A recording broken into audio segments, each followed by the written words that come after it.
องอื่นนั่นของเขาบ้านเมืองอื่นนั่นของเขาพี่น้องลาวจงคิดให้ดี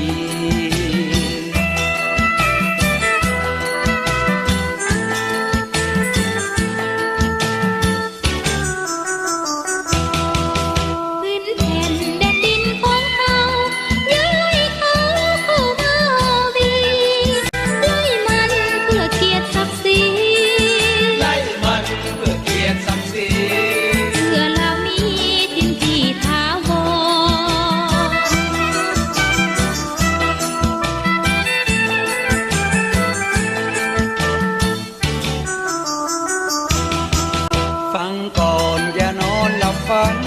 จงพากันหันมาทางนี้ชาติลาวเฮานั้นเคยมีชาติลาวเฮานั้นเคยมีปัตตภีที่เป็นของลาว